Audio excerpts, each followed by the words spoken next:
everyone, welcome to my channel. So in today's video, I'll be doing my updated impressions of the Pat McGrath Mothership 5 Bronze Seduction palette. And I say updated impressions because I actually originally bought this palette a while ago, and this was actually my first Pat McGrath palette and perhaps my first ever luxury eyeshadow palette. And unfortunately, it really did not work out.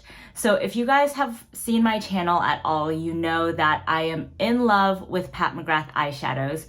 But due to this palette, that almost did not happen. So I had really high hopes for this palette. I did a ton of research before buying it. This was consistently one of the palettes people really recommended starting out with if you were new to Pat McGrath or new to luxury eyeshadow. And so I picked it up and I was so excited. And then the moment I got it on my lids, it was just a complete fail. And I tried to make it work, but just really couldn't figure out a way to get this palette to work for me. And so I actually ended up returning this palette and just kind of thinking that Pat McGrath was not gonna work out for me. So fortunately I went and tried out some other Pat McGrath palettes, fell in love with those, and now basically almost own the entire Mothership collection. But I have been thinking recently about doing a rankings video for all of the Pat McGrath Motherships. And at the moment, this guy is at rock bottom because it's the only Pat McGrath palette I have not been able to make work, period. And so I figured before I do that ranking and before I totally drag this palette through the dust, maybe I should try it again because, you know, it could have been a batch issue, or maybe at the time I just didn't have the best technique or the best brushes or something. So here we are again. This is a brand new Pat McGrath Bronze Seduction palette, and I'm hoping that this guy really blows my mind today and is a major improvement upon what I experienced last time, because this palette really broke my heart last time. And yeah, today might be a little bit of an emotional roller coaster as a result, because I'm starting out with high hopes, but hopefully this doesn't dash my hopes again. So if you're interested in seeing some swatches of this palette, a demo, and my updated impressions, then just stick around. So before we get into the swatches of this palette, I wanted to just go ahead and show you guys the brand new clean and untouched version of the palette. So let me actually take this plastic off the mirror. So here is a close-up of the palette, and you can see right off the bat why it's so incredibly popular. It is probably the most neutral toned of any of Pat McGrath's palettes. So you have really wearable bronzy shades and some beautiful glitter toppers over here, multiple shades of mattes and two very approachable bronze shades. And the two pops of color here are also very approachable. So you have a rose gold and you have a red shade. So I think that's why people often recommend this palette for folks just starting out with Pat McGrath, because at least the colors are definitely ones that you've seen before and probably have some familiarity with working with. Of course, you can still get the Pat McGrath experience with this because it has her varieties of formulas, especially these beautiful 4 Blitz Astral formulas at the bottom. And in particular, this VR Fire Opal shade is a true standout shade in this palette. In terms of what made this palette such a fail for me last time, so it was all the things that you really don't associate with Pat McGrath shadows. So I found the mattes really patchy and hard to blend out. In particular, this lightest shade matte over here, Entrapment, was quite difficult to put down as an initial transition shade. And also because it's somewhat deep for a transition shade, any sort of patchiness or imperfections were just really obvious. And then I found these 2 deeper shades over here, both to be slightly redundant. So I'd say these 3 matte shades don't have as much variety as you'd like in terms of depth. So these 2 are very similar in depth and don't look super different on the lids. This one's just more brown, whereas this one's more aubergine. And both of them I found a little bit hard to blend out. Next, I found these 2 bronzy shades quite difficult to work with. They had a lot of glitter fallout, and it was really hard to build them up to opacity using a brush. And even when I tried using a finger, I still felt like I was just getting it all over the place. And finally, this rose gold shade, which is one I really wanted to use kind of all over my lids, just didn't really provide me the opacity in order to do that. And so at the end of the day, I kind of found myself with very few shades I could really use in this palette. Like the Skin Show shade was fine for like brow bone highlight, but you know, you can't do a full look around that. And then these two shades at the end were fine, but these are more like glitter toppers. So, you know, that's not great. The metallic red shade was okay, but also not as opaque as I would like. So basically, when I was trying this palette, I felt like everything people had said was good about Pat McGrath palettes and about luxury eyeshadow was just really not translating in this palette. So now that I have kind of laid down all of my initial impressions, let's go into the swatches and the demo and see if this one exceeds those impressions from last time. And fingers crossed it does, because I really don't want to return this palette again. So I'm going to swatch these shadows left to right, top to bottom. So to start out, here are the first 4 shades finger swatched. So the first shade is Skin Show Divine Glow, which is described as a golden champagne. And I'm pretty excited about this shade because even though all the Skin Show shades look somewhat similar at the end of the day, it'll be nice to have one with more of a golden sheen to it. So next we have Entrapment, which is described as a tawny terracotta matte. And then we have Blaze Bronze, and this is a glittering golden bronze shade. So far this is swatching a lot better than last time, so this is looking pretty promising at the moment. And then we have Rose Gold 005, and this is a gleaming rose gold. So this is definitely the shade I really hope that I can actually get to work on the lids today, because I love rose gold so much, and this is a shade I was extremely excited about when I first got this palette many moons ago. And there's a decent amount of pigmentation so far, so even after swatching you can see that my fingers still have quite a bit of pigment on them. So here we have the next 4 shades finger swatched. So first we have the star of this party, VR Fire Opal, and this is described as a color shifting chartreuse. And honestly, part of why I wanted to buy this palette again is I did really love this one shade, which is so unique among her Blitz Astral shades because it just has a beautiful dual chrome to it. So for example, for me looking at it from this angle, I see kind of a pink to chartreuse flip in it, and also some like greenish blue glitters. So it's just such a multi-dimensional shade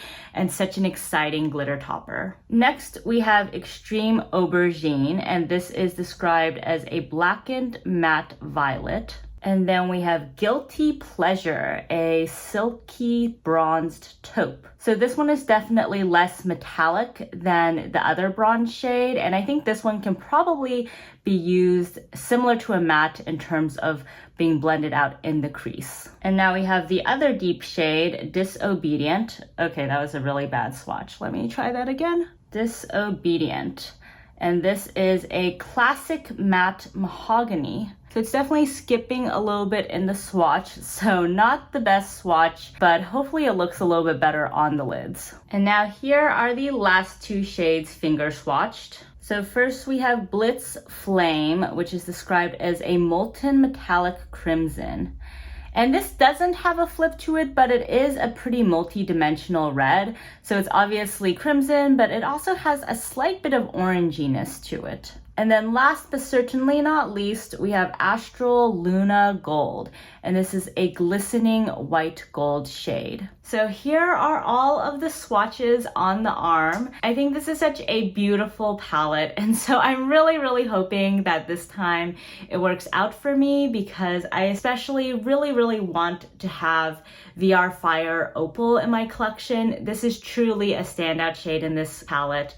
And in addition, this rose gold shade just really speaks to me. So before I got really into colorful makeup looks, rose gold was really always one of my go-to eyeshadow shades for all over the lid, because you could still kind of tell it was a little bit different from my skin tone, but it was a really great shade to use on an everyday basis while still having a little bit of glam. So hopefully this is not the high point of today's video, but in case it is, let's take a moment just to appreciate all of these beautiful swatches and just hope that they translate nicely on the lids. Alrighty, so now the moment we've all been waiting for. Fingers crossed this works out.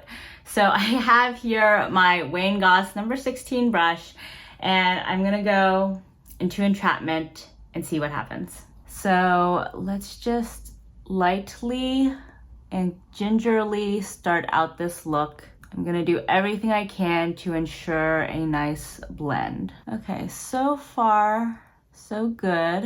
I think with a fluffy brush like this, it's a lot easier to blend this out. It is still a little bit deep on my skin tone for this kind of initial transition work. And you can maybe see already there is a little bit of texture that it's catching onto over here. I do have eyeshadow primer down, so hopefully that helps. I think this is workable. Honestly, I think it's probably better to start this look out maybe with Ultimate Taupe from Subliminal, because that is just a really light taupey shade and makes blending a dream. All right, this is so far better than any of my prior experiences, so I am glad for that, because that means maybe previously it was just like that particular palette, or maybe it was because I did not have the Wayne Goss number 16 brush at the time. Okay, this is not the best blend by any means, but it's okay. I think we can leave this and go to the next shade now. So now I'm gonna try to very gingerly deepen this a little bit by going into Disobedient with the same brush.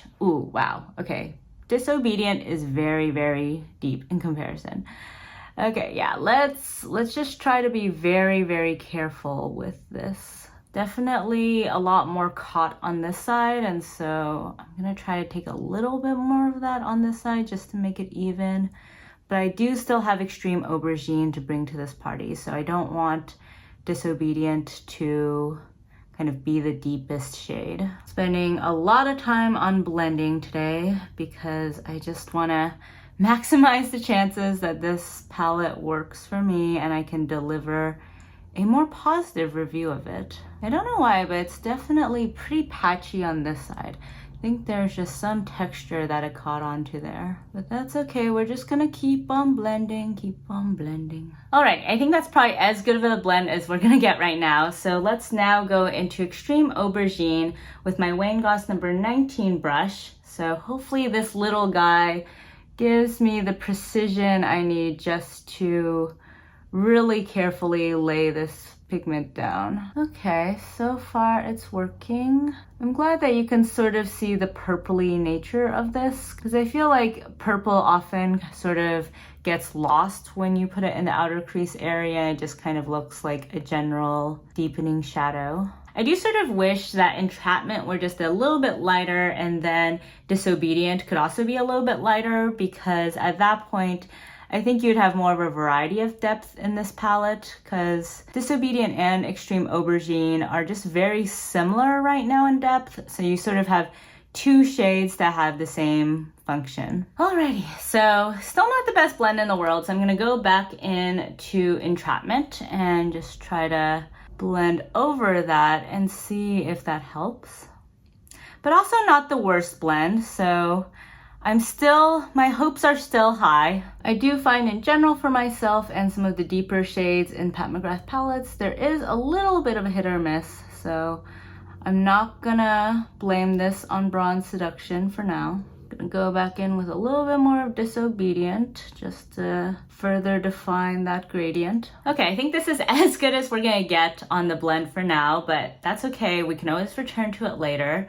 So now I'm gonna go in with my Rephr number 2 brush into this Blitz Flame shade and see if I can just kind of use it in the outer third, kind of over some of the work that I did with Extreme Aubergine. Definitely need to layer it a little bit to get to the opacity I'm looking for, but it's a very pretty shade. Okay, now I'm gonna take a little bit of Rose Gold 005 and starting in the inner, whoa, okay, that was quite gilded. Alrighty, so good thing the opacity is okay. Wow, all right, so let me just start in the inner corner and try to build that to meet the Blitz Flame. Ooh, okay.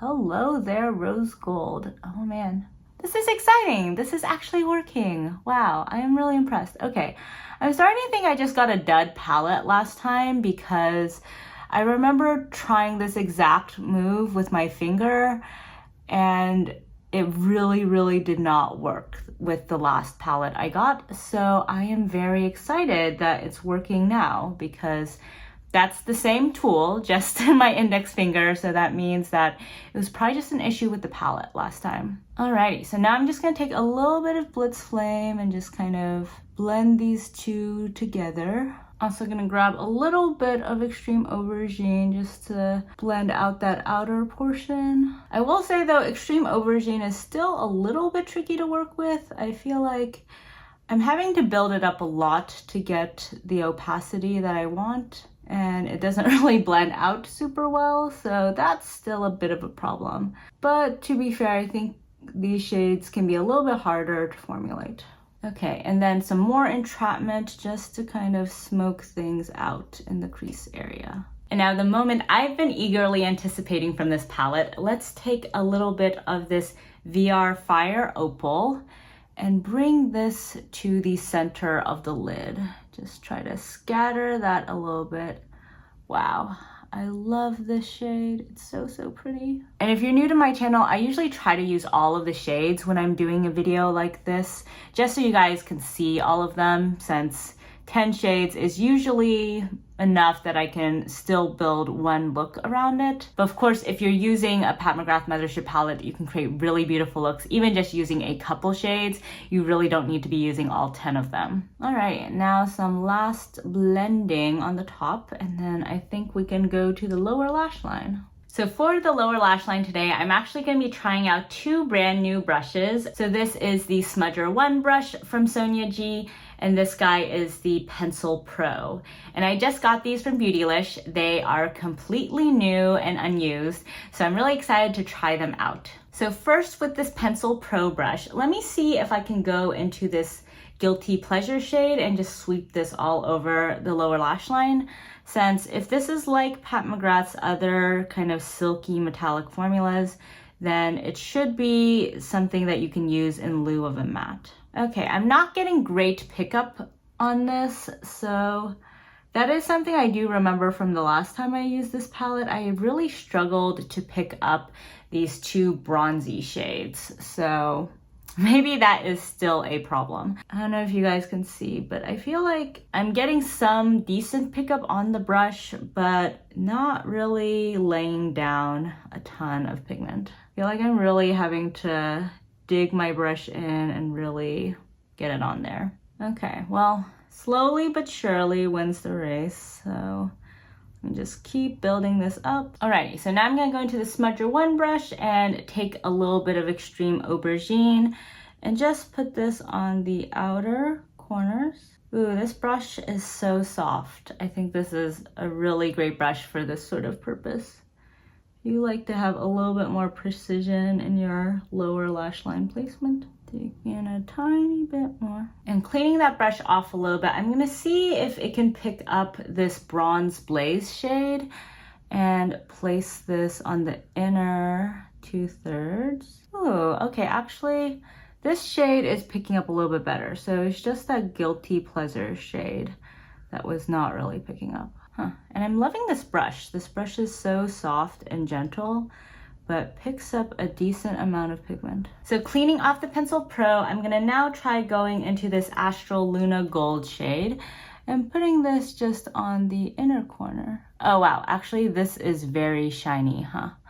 Maybe I should put this more on the lower lash line. Put a little bit of it here. Wow, that is really shiny. I feel like this shade is actually better used as a glitter topper rather than as an inner corner highlight. So now let me actually grab my mini booster, go into the Skin Show shade, and use it to just kind of blur out this inner corner a little bit so it's less harsh. And also take a little bit of that and put it on the brow bone. Ooh wee, this is actually pretty high impact Skin Show shade. Let me take less of that on this side.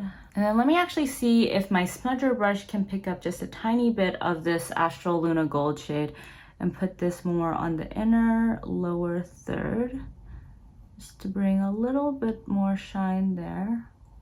Okay, I think that's working. Ooh, I like that down there. Alrighty, there we go. So all of the shades on my lids. So I'm gonna now go and finish off the rest of my look and then come back and share with you all my updated impressions. So here we are with the final look. What do you guys think? So it's kind of funny, I went in with my M Cosmetics Daydream Cushion in the shade Sweet Secret.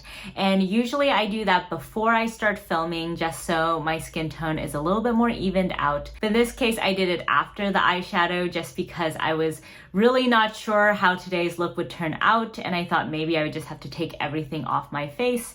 So that just gives you a little bit of an indication of my state of mind going into this video. So I'm really glad that the look turned out fine, and I actually really enjoy this look. So in terms of the other products on my face, I have my Charlotte Tilbury Airbrush Bronzer in the shade Tan, since I wanted something a little bit more bronzy and warm toned. And then for cheeks, I have my Charlotte Tilbury Pillow Talk Intense Cheek to Chic, which I think has a really nice warmth and coppery tone that just goes really well with this look. And then for lips, I have my Becca Cosmetics Rouge lipstick. So let me just show you guys the bullet over here. So this is a really pretty warm toned red that, again, I think just pairs really well with the combination of Blitz Flame and all of these warm bronzy tones. So for the last step of today's look, I'm gonna go in with my Wayne Goss Artist Small Brush into that Skin Show shade just to provide some cheek highlight, since I always like with Pat McGrath palettes using the Skin Show shade as a highlighter. That just ensures all of the highlighters are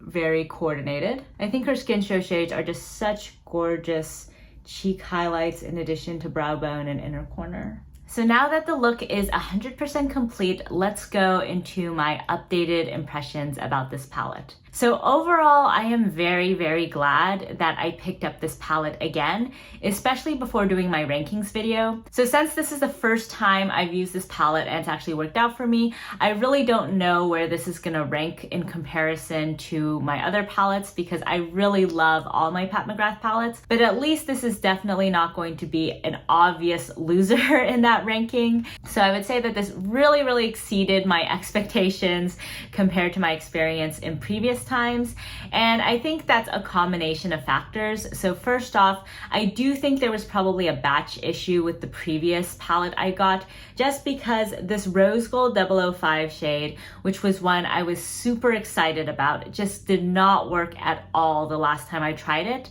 And you saw today I applied it with a finger, which is the same thing I tried last time. And in the first version of this palette I got, that shade just had no pigmentation, no opacity. It was just terrible. Whereas today it had an insane amount of pigmentation and was very creamy. So I think that was definitely a huge factor. And similarly with this Bronze Blaze shade, last time I had a really hard time with fallout with that shade, and also with it just not really having enough opacity.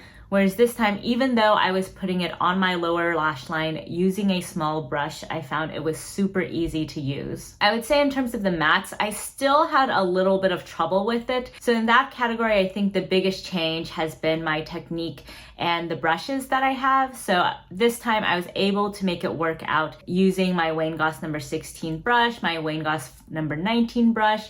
Those really helped in terms of making these shadows blend out.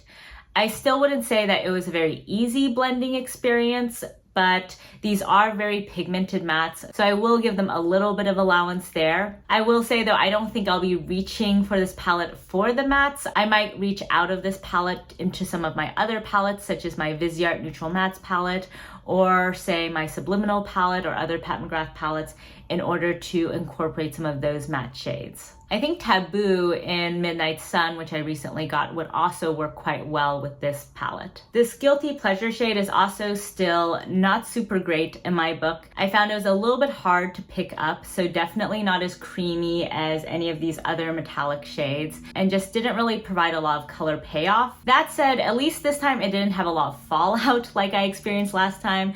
So in general, these two shades were a little bit creamier than the first time and a little bit easier to use. The other shades more or less matched up to my previous experiences with them. So the Skin Show shade worked beautifully. This Crimson shade was pretty solid, though it did take a little bit of building up to get opacity. And then the VR Fire Opal shade was excellent, as it was last time. And the Astral Luna Gold was a little bit chunky to use for the inner corner area, but I think was really beautiful on the lower lash line and would be excellent as a glitter topper on days when you don't want to use VR Fire Opal. In general, I anticipate primarily dipping into this palette for this bottom quad over here, since the top 6 are just not super great in my book, especially given how many other Pat McGrath palettes I have.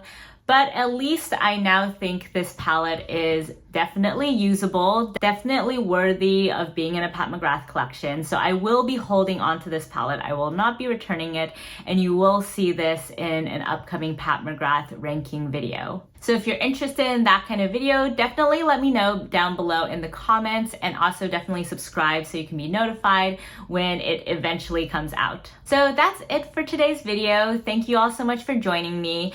And if you guys have tried Bronze Seduction, I'd be really curious to hear down below what your thoughts are, because as I mentioned, this time has been way better than my previous time using it, but this is still very far, I would say, from my favorite Pat McGrath palettes. So I am still a little bit surprised at how much this palette has been raved about.